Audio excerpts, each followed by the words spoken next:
Hello everyone, welcome back to my channel. I'm Bill.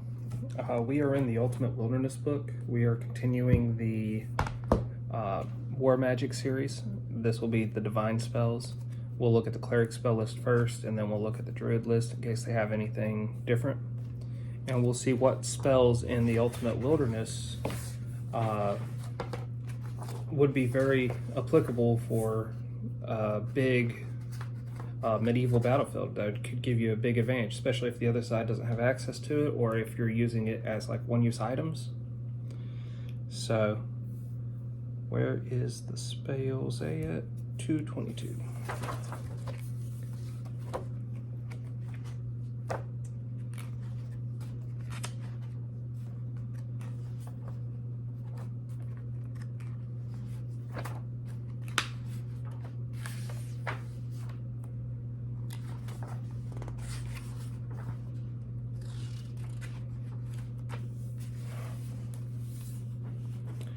So, by the looks of it, the Cleric's list of spells is smaller than the Druid's list of spells. So, we'll get to see a whole lot more out of the Druid. And we're only doing spells 1st to 6th level, because anything beyond 6th level should almost, unless it's utilitarian, should be very effective in a battlefield. So, 1st level Cleric spell is Hidden Spring. Discover a temporary spring of fresh flowing water. That can be useful for your military forces. It wouldn't affect the battle itself, but getting to the battle or not having water, this could give you fresh water. So that by itself would make it very useful. Let's see what its duration is and how much water it produces. If it doesn't have a long duration, then that could potentially be an issue. Or if it doesn't produce a lot of water.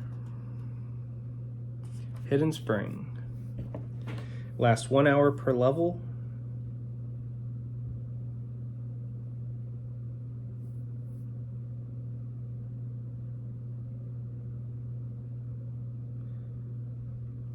You spend 1 hour in quiet meditation holding the focus component in both hands and walking around the natural area.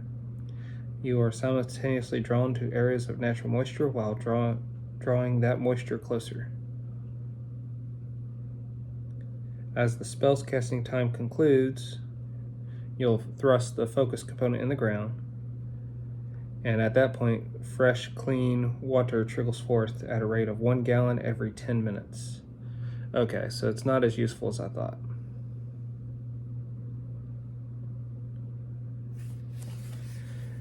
The reason is create water creates 2 gallons, and it's a fast casting action. Now, if you just wanted a natural spring for a long duration area based because your cleric's higher level, this would be interesting, but it wouldn't be as useful as I was thinking it was going to be. But if you could give that, say that focus item, if you could make it so that anybody can use it, they spend an hour thinking about water and walking around the area, and then they strike the ground and it uses the item up to make the spring, that can be useful for your non-magical military. They don't have any 2nd level Cleric spells, so we're going into 3rd level Cleric spells. Iron Stake. Hurl a spike of cold iron at a foe. Doesn't sound that impressive. I wonder if the details could tell me anything better. But cold iron itself against Fae is useful, and that's one of the main things that's in the Ultimate Wilderness, is fighting Fae. The spell creates a 1 foot long spike of cold iron. Okay, so you don't even have to have that. And the targets are as a ranged touch attack. It deals 1d6 points of piercing damage for every 2 caster levels, so it could be useful, especially if you're fighting Fae creatures or a Fae army. How could I make that useful? Well, even against non-Fae, it would still do a d6 damage, and it's ranged touch. So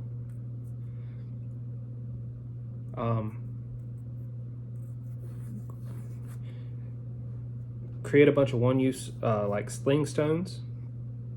They don't have to be specifically used for the sling. And pass them out to your army that all do this, and then all they have to do is make a ranged touch attack to deal a couple of d6 damage to the enemy, which would quickly weaken their hit points and their ability to stand, since most militaries, the basic soldiers are level 1 to 5, and 1 to 3 being the most common. Now we got 4th level cleric spells, which after this level of cleric spells, that will end the cleric's addition to the divine magic, and then we will look at druid. So, Tail Current creates a current in water to enhance or impede swimming. That could be useful for getting your military across a body of water. So let's look at that. And then Tailwind. I'm assuming it does the same thing, but with wind. So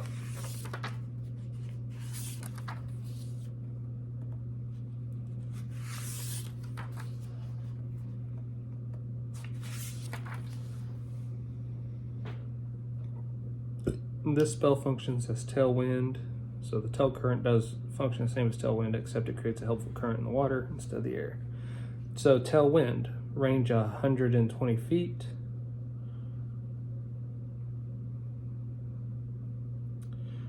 Targets 1 or more creatures, no 2 of which can be more than 120 feet apart.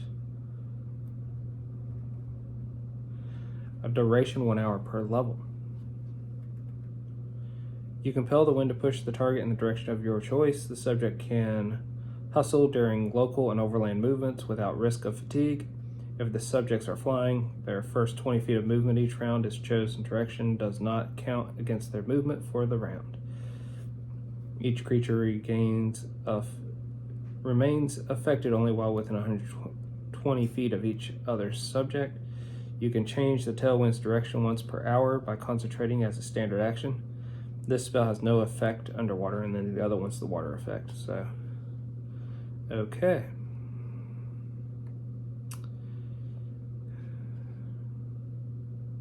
So there's no limit to the amount of creatures. It's just limit to, they have to be within 120 feet. So if you got basically a unit of soldiers, 100 people, you could get them across an area pretty easily. So that's cool. That could be useful for navigating the terrain. It wouldn't help you in the combat itself, but it could help in the terrain. Now, the tailwind is interesting as well. It depends on if you want to use a lot of flying combat or not. So let's now look at the druid spells. Echo causes sound to repeat itself. Could be useful.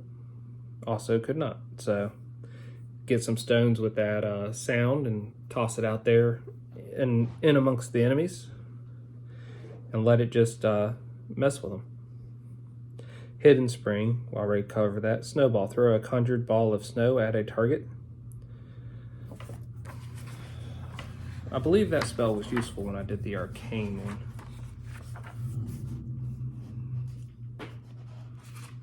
Range close, so 25 feet plus 5 feet per 2 levels. Ice and snow at a single target as a ranged touch, so there you go. It does 1d6 points of cold per caster level, so maximum 5d6. So if you can give them these stones that generate a snowball, and it's a ranged touch attack, you now can deal like 2d6 points of damage to the front rows of the enemy without much effort. If you need to be, what level you need to be craft wonder side? I believe it's 3rd level. So you'd be 3d6. And then we got 2nd level druid spells. Alpha Instinct, gain bonuses when you're interacting with animals. That can be useful for your strike force, your PCs that are going in to disrupt the enemy's forces, because you can mess with their animals. Aquatic Cavalry, summon hippocampi to serve as aquatic mounts. That might be interesting. to see what that one does. Aquatic Cavalry. A school of hippocampi. 1+1 per 3 caster levels to a maximum of 6 at 15th. So this would be good for your PCs, but it wouldn't be good for your military. They last 1 hour per level. And they serve as combat trained mounts.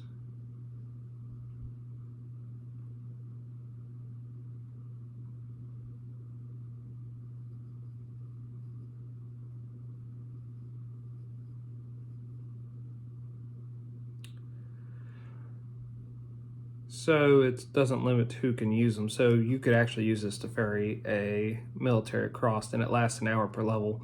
And you'll be at least 3rd level by the time you get it, so 3 hours. You could use this to quickly take your military across. Green sight. Grant a target the ability to see through plant matter as if it were transparent. That's great for your scouts. Put that on some goggles and have them wear the goggles whenever they're looking around.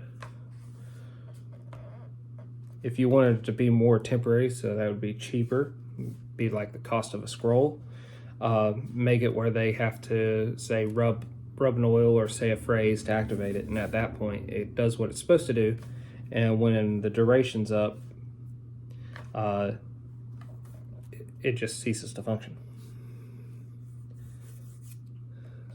Pouncing Fury. Make a full attack with your claws after a charge. That's useful to a druid, but not useful to everyone else. Scamper. Grant your animal companion astonishing agility. Sea Steed. Your mount adapts to aquatic environment. That could be useful as well, especially for your regular military on horses and whatnot. Vine Strike. Enhance one of your natural or unarmed attacks with thorny vine growth. Wintergrass. Create a slippery sheet of ice on the ground. Let's see how big of an area that is, because that could be very useful. Anytime you can control the footing, you could get a big advantage in the combat. It's a 20-foot radius. Only lasts a round per level, but that's not a bad thing, and that's not a good thing. It just is what it is.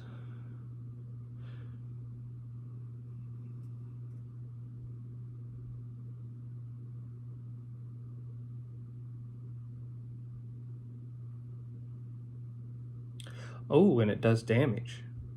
So you get your shield walls to collide with the enemy, and I would chuck these sling stones, for the first thing that pops in my head, at the area, and when it hits the ground, so say it did no damage because it hit the soldier, but when it contacts the dirt, it activates and creates a 20-foot radius of ice.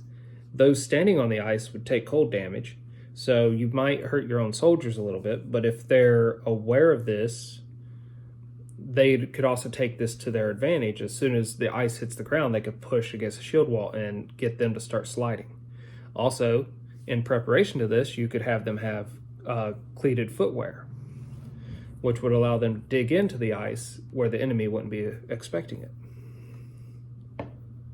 And then with the wind, protect a target from being blown away by wind of less than windstorm force. That can help a little bit. Bleed for your master. Compel a companion to take damage for you. That one wasn't very good. Earth Tremor. Unleash a tremor that creates difficult terrain and can knock foes down and damage them. That one was useful. I remember that. So let's look at that one real quick. Fey Form, Flash Fire, cause smoky fire spring up to burn foes and set alight. That one was useful. So, Earth Tremor, let's look that one up first.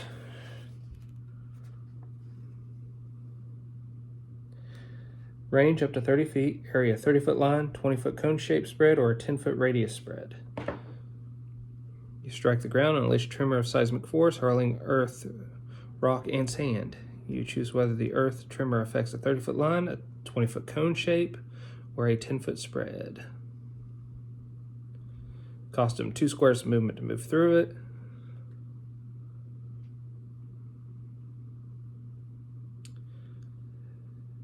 Creatures on the ground in the area take a d4 points of bludgeoning damage per caster level, maximum 10d4, or half damage on a successful reflex save.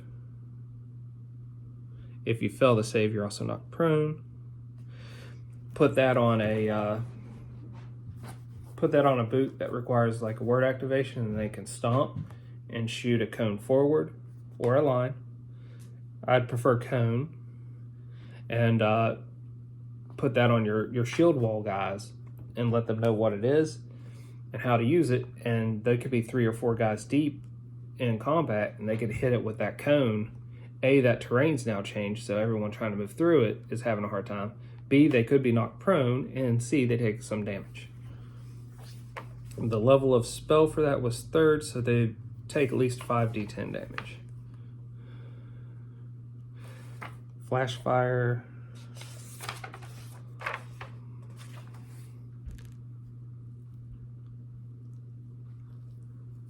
One 5-foot square per 2 levels, 1 round per level.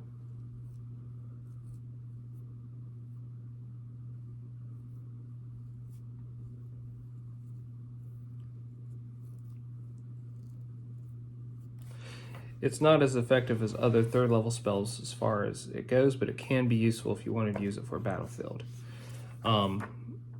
It's medium range, but it's 1 5-foot square per 2 levels, so I don't know how I could put that on an object to use, because it'd just give you 1 5-foot square. Unless you wanted them automatically connected in a set pattern. So that one doesn't play out as easily, but it can be very useful. Iron Stake, already talked about it. Mirage, create illusionary terrain. That's always useful, especially if you can cast that before they get there and it lasts long enough. You can change how the terrain looks. You could make it look like there's a riverbed, like a stream somewhere, or you can make it look like there's a riven in the earth, like a crevice in the earth that they'd have to cross or deal with.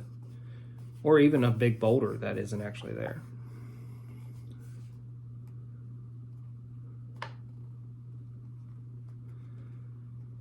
Signs of the land, learn up to 3 details about the surrounding territory. That can be useful when scouting or trying to use the land to your advantage, but in the actual battlefield it won't help you that much. Soothing Mud creates restorative mud that heals hit points and ability damage. That can be useful. Create a mud or create a dirt that has that on it that just needs water to activate, and then it can be rubbed on people. That would be very useful. Tail current, tail wind, already did those. Explosion of rot, call forth a burst of decay that damages and can stagger targets. Just the intimidation of that would make that useful. So let's see what its other effects are.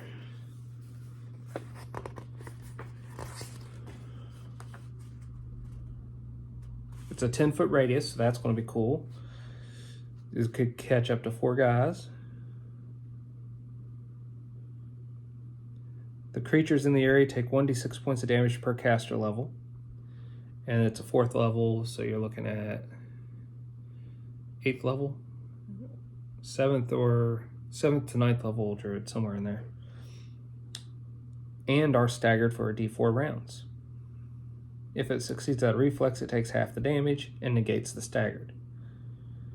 Plant creatures are particularly susceptible to this rotting. They get a -2 to their saves and take an extra point of damage per die. But it's close range, so it's 25 feet plus 5 feet per 2 levels.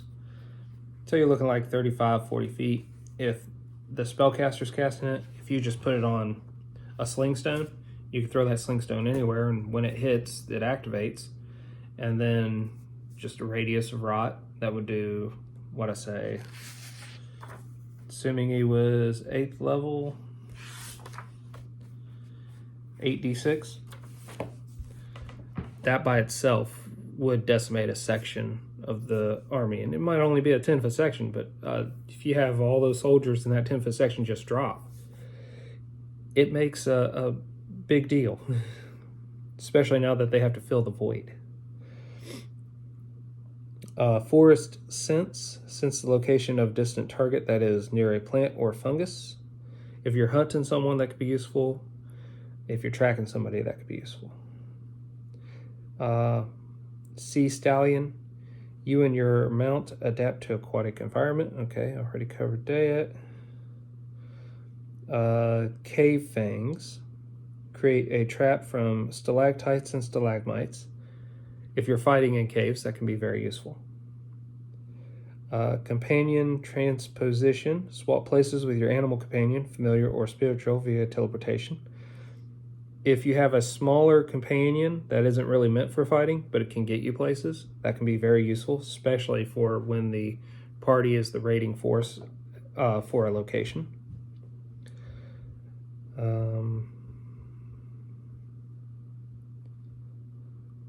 If I didn't say, we're on 5th level druid spells now. Fey Form 2 allows you to turn to tiny or large Fey. The tiny Feys seem to have interesting abilities, and I'm not that familiar with large Feys in Pathfinder. There wasn't a whole lot of large Feys in 3rd edition D&D, so I know they've added some. I'm just not that familiar with them. So that could be very entertaining and very useful.